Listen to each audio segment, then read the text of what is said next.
Are you here? Hey, are you here? Hey, are you here? Well, I'll take silence as acquiescence and go with a yes, and assume that you probably are here indeed, watching the Paul Leslie Hour. Not to be overly assumptive.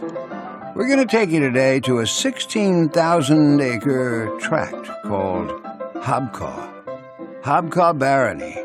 A beautiful place of great historical and ecological significance just off the coast of South Carolina, or just on the coast of South Carolina. We're presenting our interview today with Mr. Richard Camlin, Hobcaw Barony's Director of Education. Nice guy, too.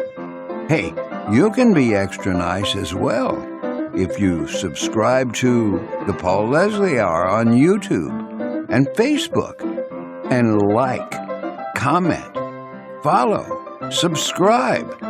Only takes a second, and it really helps a lot. Assuming that you will, we thank you. And now, let's hear from Palmetto State native Richard Camlin. Watch!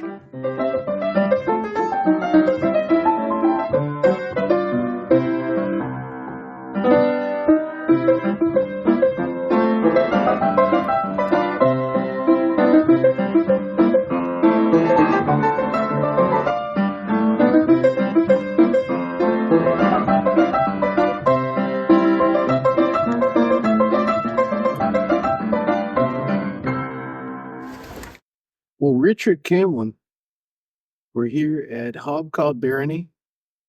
Not every porch is quite as scenic as this. No, it's not. But in the low country, you can find a lot like it. Yeah, it's very, very beautiful. So, Richard, it's not every day you even see a word like Hobcaw or Barony, let alone together. But tell us a little bit about the history of this land, and it's incredibly majestic, as you can see from the back. So Hobcaw is a Native American word. We have Native American sites all over the property. It means between the waters. To my back, to my right, we have Winyah Bay. We have the river.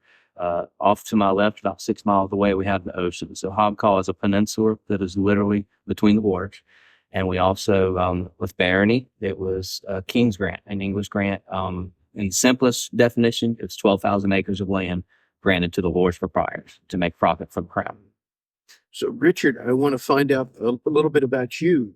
You're a native South Carolinian? Yes, native Georgetown.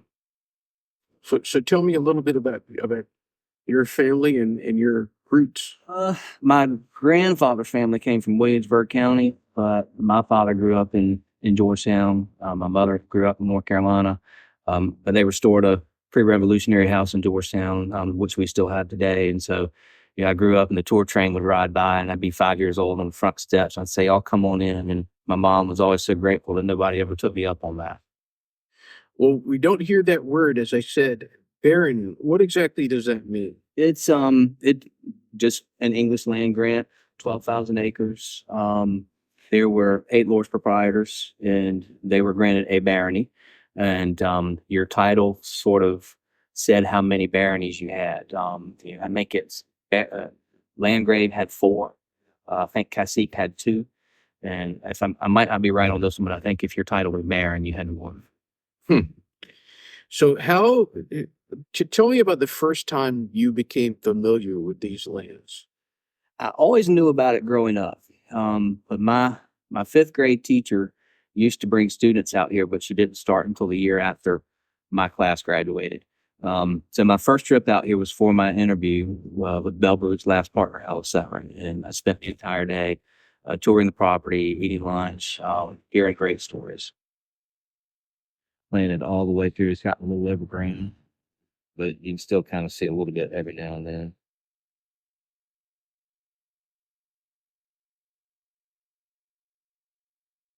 There's so much. I've had the pleasure of doing a little tour here, but there's so much to see. From you could look at these lands from a historical standpoint. wildlife, the natural environment here.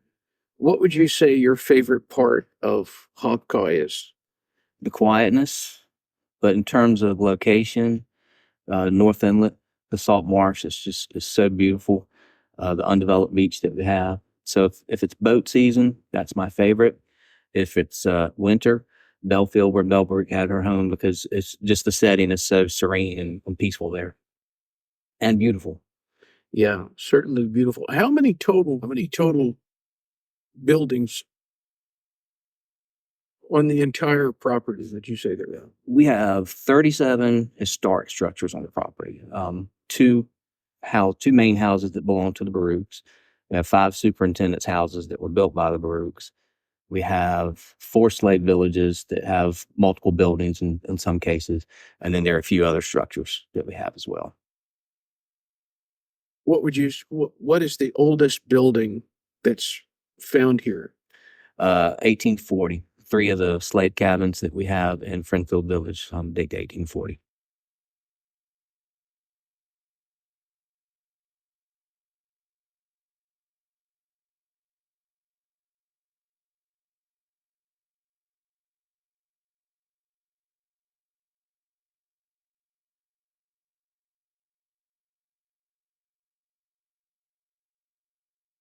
With all of the different things that people can see here, I mean, just in terms of the tour, I saw horse stables, I saw the the homes of these enslaved people. I've seen, you showed me what used to be an airstrip, right? Right. Uh, when somebody comes here, how do you begin? I mean, there's so much stuff. There really is. We have an introductory film that sort of sums up what they're going to see. But we like to do things chronologically. So as we're driving through the gate, we start with indigenous peoples, with the Native Americans, and we cover indigo and naval stores, and it transitions right into rice. And then we talk about the enslaved people, and then we kind of turn it into the Baruch era, because Bernard Baruch bought this in 1905 and 1907, and it transitioned from him to his daughter, and then to the foundation that owns it today. So we just kind of go full circle and chronologically. Tell us about the Baruch family. He was from South Carolina. He was born in Camden, and his mother was from Winnsboro. Her parents were wealthy cotton planters, but they lost everything during the war. And she wanted her 4 boys to get a good education.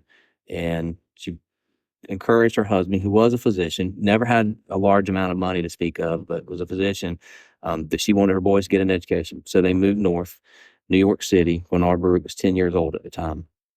He graduated from the City College of New York, and his mother then started calling her husband's wealthy patients and said, my son needs a job. Can you help him? And a stockbroker took her up, and he became an errand boy.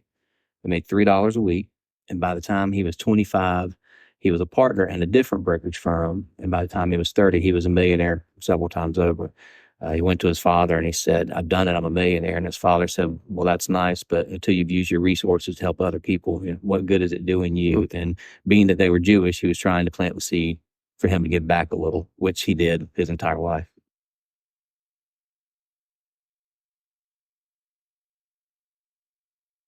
In terms of what brings people here to Hobcaw, I'm sure it's a lot of different reasons. But what would you say the number one reason people come here? That's a hard one. My first inclination is to say because Franklin Roosevelt and Winston Churchill are known to have been visitors here. So I think there is some element there that brings people in. But then we have Belle Baruch, who is just this kick-ass woman who just took on the world. And I think when people hear just a little snippet of her story, I think that brings them here. Then we have people that are scientists, and they hear that we do research and they want to know about the research. And there's just so many things. It's hard to sum it up into one. But the thing about Hobcaw, though, is once somebody's introduced to it, they're called. They just love it. Well, tell us about some of the research that's going on here. One of the ones we're really excited about is the naming of the enslaved. We just don't know much about any of the enslaved people from the property. The group from the Bell Baruch Institute for South Carolina Studies, which is Coastal Carolina and Francis Marion University. They have, in just over a year, just under a year, I guess, they've discovered 715 names. So we're really excited about that. Bell Baruch specifically left the property to be used for research in marine biology, wildlife biology, and forestry. So the salt marsh side of the property and the forest for that matter, they've both been studied on this property for over 5 decades. And because of the longevity, trends have been established. Salt marsh retreat, sea level rise. The scientists have been able to see things as they're changing. A lot of people that do research come to Hobcaw or look to Hobcaw as a baseline for the research they're doing elsewhere. So, Richard, tell me about how you ended up in this kind of work. Is this something that you ever pictured? Not at all. No. When I got out of college, I came back home to Georgetown. I was working in town, and some friends that I knew that worked out here asked me if I wanted to come talk to them about a job, just to do tours.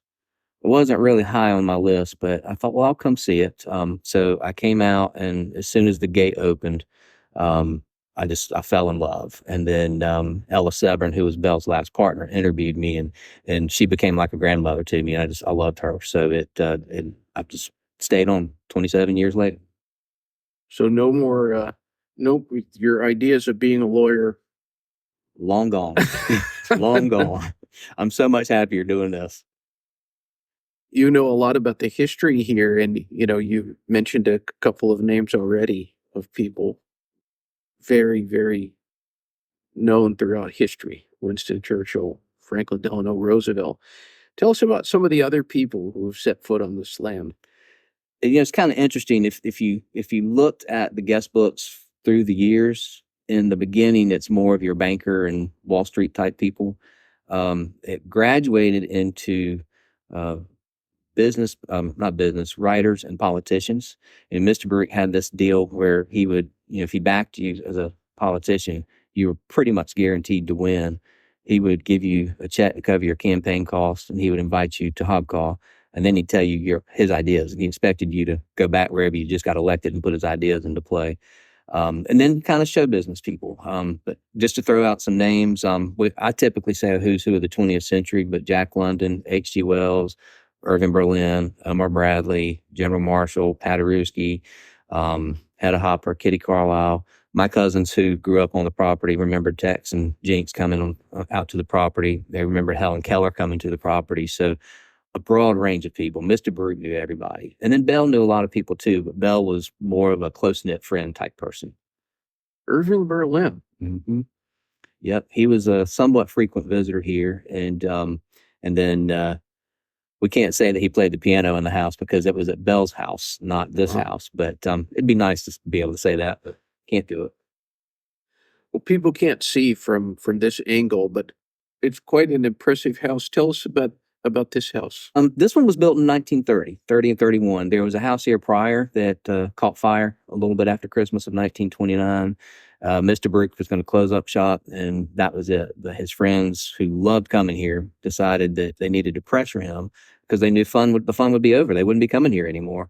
And they convinced him, and he decided to build a house out of concrete, brick, and steel. It's 13,500 square feet, and it has 9 master bedrooms. 7 servants' bedrooms, but nine master bedrooms. And it was always full. Mr. Baruch loved to have people around him, loved to entertain. Interesting stuff. So tell us, Richard, are you a music fan? Love it. Don't play it. Don't physically play it, but I love playing it and hearing it, yes. Tell us about your musical interests. I like a little bit of everything, but I always gravitate towards Jimmy Buffett, Bob Marley, jazz music every now and then. Lately, my sister's got me on this Frank Sinatra kick, so broad range of everything. You're a man of fine tastes. Every now and then.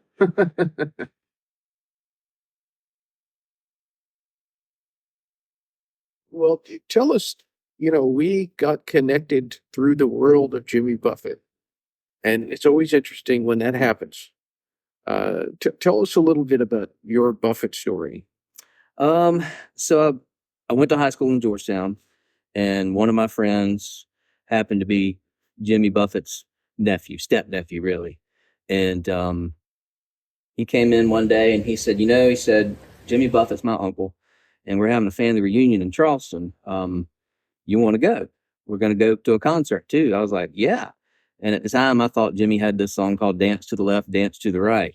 That's about as much as I knew about him. And I accepted, and we got to go down and meet him in Charleston and fly on the plane to Atlanta and hang out backstage. And it was a great experience.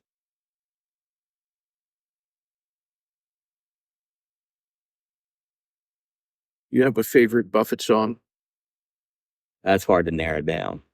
It really is hard to narrow down. I think, and it changes from time to time too. It's always a little bit different, but we used to go to St. Thomas a lot. Yeah. And the last time we went, Barometer Soup came out, and my sister and I drove downtown just so we could get the album. The album had just come out that day.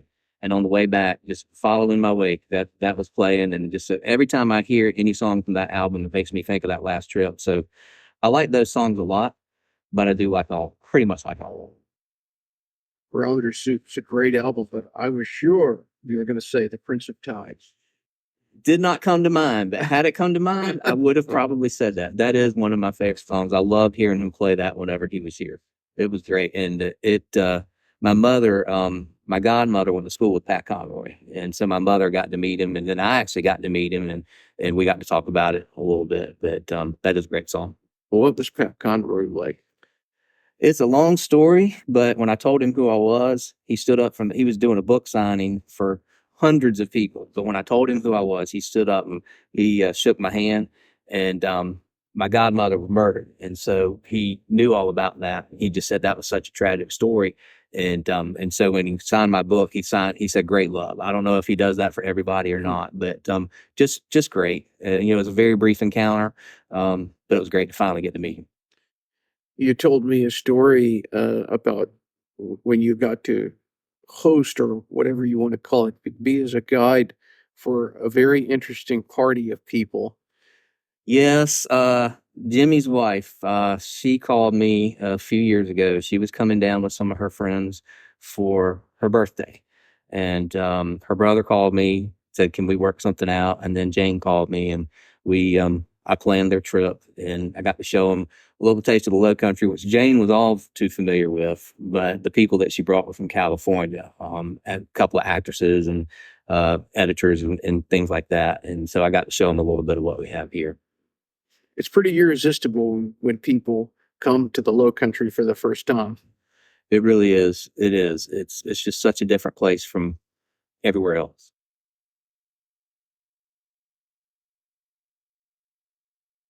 Well, one of the ways that I knew that we would get along, especially, was you had a food recommendation. And you can't see my gut so much from this camera, but let me assure you there's one there. Yes. Tell us about this very, very, very cool place. Friends of mine that I grew up with in Georgetown opened a place in Allendale called Seaway Outpost. It's kind of like a modern general store. Yeah. Anything you want, they're probably going to have it. You can go in there and get boiled peanuts. You can get a sandwich. You can get a fried chicken sandwich. But the best thing they have going is their country ham biscuits. Every time you go by in the morning, you got to stop there and get one. It was one of the best biscuits that I've had. I told you it could change your life. Yes, yeah, it was great. But full disclosure, was it singular? You learned right the first time. There were two. They're so good. Yeah, very good. What about other restaurants? If somebody is coming out to Hobcaw, what other places do you recommend that they go visit? There are a lot of really good ones around here. In Pawleys Island, my three favorite are Frank's, Chai Blossom, and Bistro 217. If you go to Georgetown, the Between the Antlers has a really nice view. I was just at the River Room last night. And then the New George Hotel has a restaurant called The Independent that's named after the independent seafood market that closed down after, I think, 80 years. It's very upscale, but it's a neat experience too. Speaking of neat experiences, it seems like you've had a lot of them, and your day-to-day is an interesting experience. Richard, what is the best way to live life? live it to the fullest. Every day, get up and do something you want to do because time's running out. You got to make sure you make the best of every day. For me, I love coming to work. There's some days I want to stay in the bed a little bit longer, but I don't mind getting up, coming to work. And so you got to do what you love. That makes the biggest difference in the world. My father was a physician. He loved every minute of it. But when he would come out here, he said, this is the only place where people can't find me. And it just gives you a way to sort of recharge. What is the best thing about being Richard Camlin? I don't know that there is the best thing other than I get to enjoy this beautiful place where I work. I get to enjoy the beautiful town where I also live, and just the people that I know. It's just great. The website for Hobcaw is Hobcawbarony.org. Hobcawbarony.org. I always like to end my interviews. It's very, very open-ended. You could really go anywhere. It could be related to Hobcaw. It could be related to something else. But for anyone who's tuned in with us, what would you say to them? If anything of what we've said is of any interest, they need to come here, number one. But if you can't come here, you need to read about it. There are 2 books.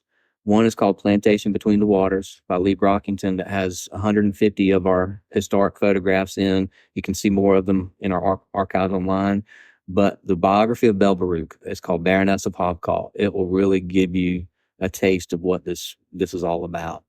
It doesn't mention Ella Severn a whole lot, which I do regret that because I loved her. She had so many great stories, and she's also very responsible for this being here. But it's a great read, and if anybody is interested in a strong woman, a beautiful property, they need to read about her. One more question. Who is Richard Camlin? How would you define yourself? I would say I'm a pretty simple person. People that know me, they know that I'm a true individual. They know my background. I don't really discuss that a whole lot, but I just try to be the best person I can. And my dad, I kind of got that from him. He was a very humble person, and he knew hundreds of people at the hospital, and he always knew their name. I'm terrible at that. So I try to be the nicest person I can to make up for the lack of remembering someone's name. Well, it's been a great pleasure. Same here. This is one of the absolute nicest porches I've ever had the pleasure to sit on. And I've sat on some nice porches. You'll have to come back and do it again, and I'll take you to my other porch in town, and you can see that one too. Okay. Sounds good. Appreciate it. Until next time.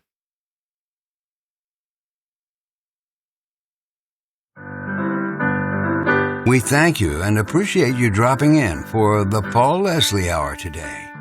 You can help the Paul Leslie Hour in our mission to provide independent media content like this by visiting www.thepaulleslie.com/support. We truly thank you. This is your announcer speaking. Performance of The Entertainer intro song and Corina outro song, courtesy of John Premerano. Well, that's it for today. So until next time, be safe and be good.